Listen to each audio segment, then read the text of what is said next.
Okay, so it's time for full KJF. Again, today is a football game night, and so I got to run. Um, but we're gonna just get the KJF rolling. So Japan, they went into full defense. They know what's coming. Built a destroyer sub and built a complex in here. And a lot of times people say building a complex in the face of a KJF is a bad idea. I'm not sure that I entirely agree with that, especially with the fact that he knows it's coming and he built a destroyer sub, which is more than most got on J1 head start. Now we did have that season 37, of course, but the Clank Tongue factor allows him to keep dropping 2 boats at a time here while reinforcing from boats here. This is not a bad place for a factory in a KJF is where I'm going at with that, and then eventually I can transition over. But at some point, hopefully US is going to be taking that, and that'll be US's. Because in all likelihood, this is going to be UK. This could be end up UK or US. This will be US. This will be US, and then hopefully we get a US factory up here and maybe in here. So those are the different zones that we can be looking at. One of the things I want to set up and make notice of right away is he's giving me with my bomber. I don't know if he lost track of my bomber or not in this possibly, but with my bomber, 3 destroyers, carrier, 2 fighters, and a cruiser versus what he has here, I have like a 65% chance of wiping that, and I'm going to take that. I'm going to trade UK units for Japan units in a heartbeat. Um, if I can kill these transports, then this is sitting up here. Nobody can get here because he's got nobody in Manchuria here. So Bryacha is wide open, and this is a 75% battle 4v2. So I'm going to take that because that also gives 1, 2, 3, 4. I have to land here where he'll be able to kill it, or 5, 6. I'll be able to land my bomber and save it up there, or these fighters because I'll end up killing the carrier first. Go 1, 2, 3, and then they could land in there as 4 and be safe. So it gives me some safe landing zones for my UK air if I take that. So we're going to go ahead and push hard with Russia up this direction this turn as well. But of course, that does mean that's 4 units not coming to the front line versus the Germans who are going to be coming hard and fast. You can almost guarantee that. So, so in any case, US build, we're going with the standard build, but I'm going to have some flexibility. So I got 2 subs, 2 destroyers, and a carrier being built. Normally I drop all those in season 56, but I do got to take care of this cruiser and eventually get a build here, and I already got an advantage going and hopefully going to grow that advantage. So I might drop 1 or 2 of my boats over here in season 11 to help the UK get started, plus to clear out this cruiser. Kind of depends on how the sub battle goes.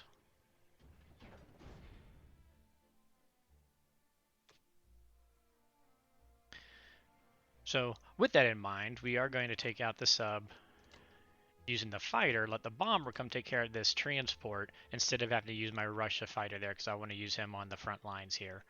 I was thinking about having the bomber try to take the 1v1 on the cruiser now, but we're just going to save him and take care of that. So we got our sub here. We want to get a destroyer battleship. Go ahead, take care of this guy.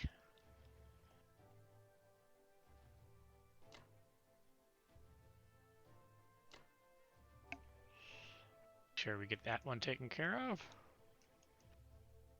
These guys aren't going to attack anything. You will notice one thing I made note of right away is I do have 1, 2, 3, 4 US fighters on the board right now. So I am definitely going to get to 2 carriers at some point to make utilization of them. But right now 1 fighter's going this way, this fighter's going to be protecting here. So we'll get a carrier next turn probably with my build, although normally I do the 5 destroyers in US 2.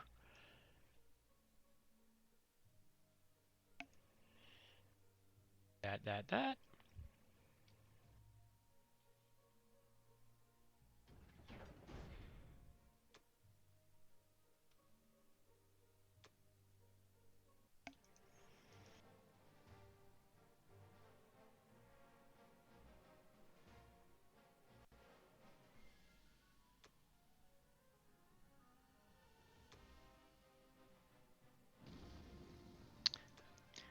I'd like to save those successful surprise strikes for later in the fleet battles because that was a gimme anyways. But it's nice to see the dice go.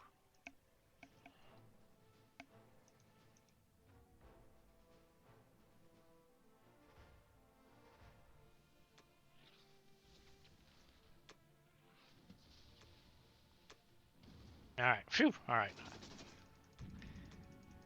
All right. And the destroyer lives, so that's good news too.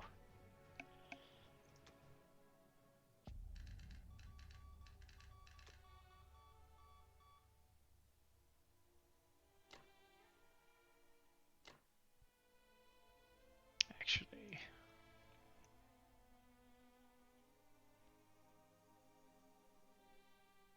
yeah. No, I want to go up there.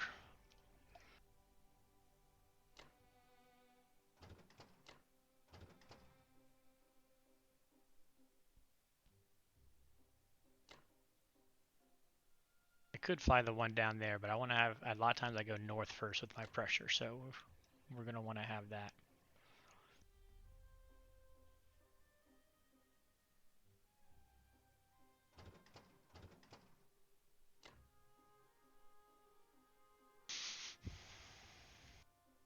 I'm debating about leaving my one transport and sacrificing it up in here just to turn around and delay them.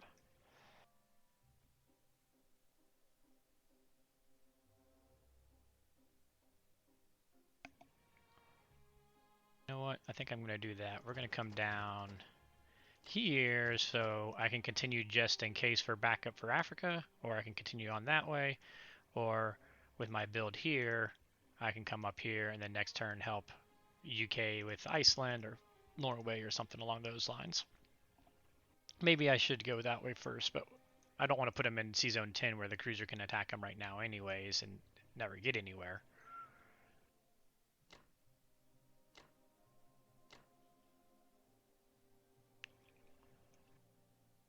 Oh, don't want to forget about these guys. We're going to put him in here for backup in case this goes badly.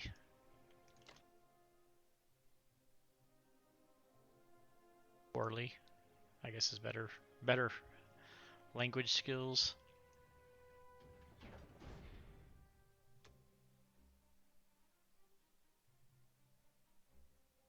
So I am going to drop one of my destroyers there for backup in case he does hit the destroyer with the cruiser. I got a destroyer plus my air that can come back to attack him.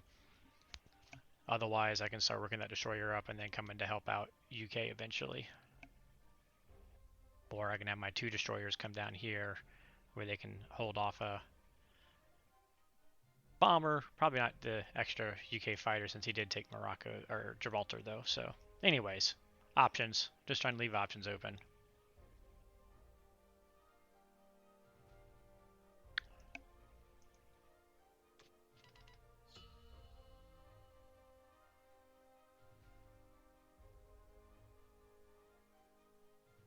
So my initial thought was I was going to build some artillery for defenses, but since I'm going to go ahead and take this attack and I'm going to be losing lots of guys, we're going to go ahead and go max unit build. And we're going to do the 8-1.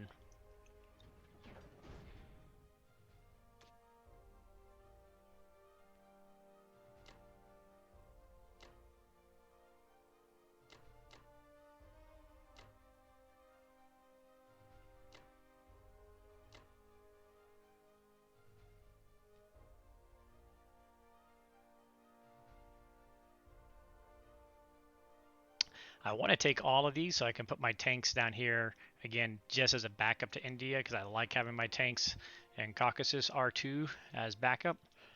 But oh, we're gonna go ahead and do that guy.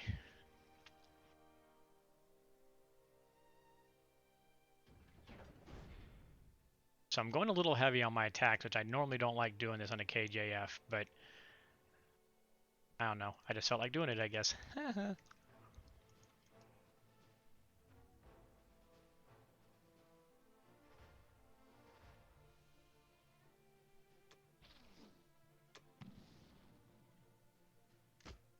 Ah, come on, guys. Ah, all right. Well, that stinks.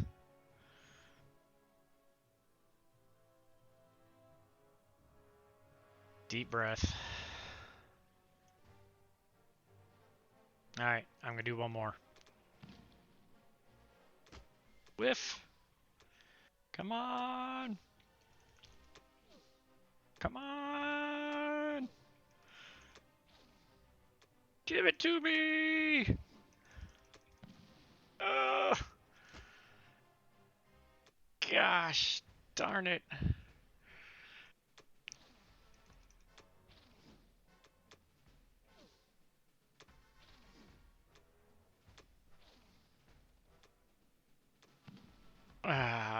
Why did I do it? I knew I shouldn't have done it. Ah, that's what I get for being tilted, because I really wanted that spot. It was so much better than to do that. Alright. Silly me.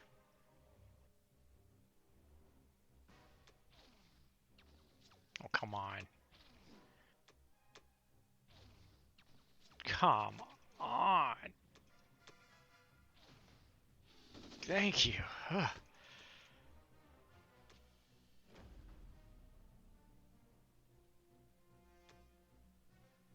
Let's go ahead and do this one first, because this is a pretty important one.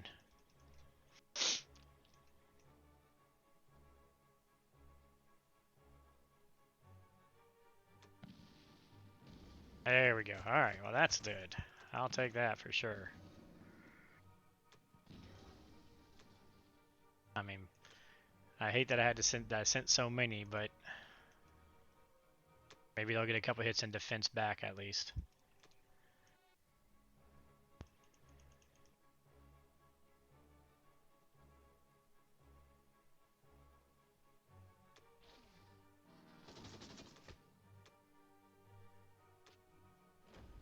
Alright.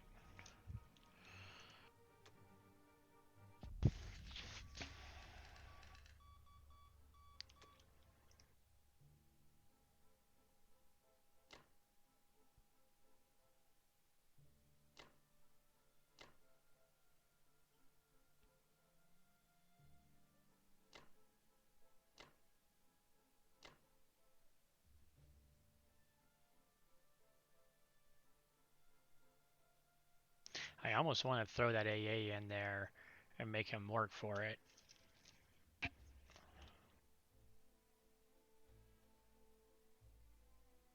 Because we're going to have... I mean, he could send 12, 13, have 11 units live. We're going to have 4, 7, 11 plus 2.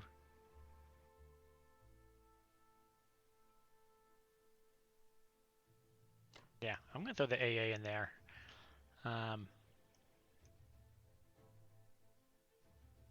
Make him think exactly how he wants to go about it. I mean, he's got 5, non-tanker Air Force, but that's not enough to take him. So he'll have to throw at least a tank or 2 or risk some air. So we're going to do it. This is frustrating. Man, I really wanted that.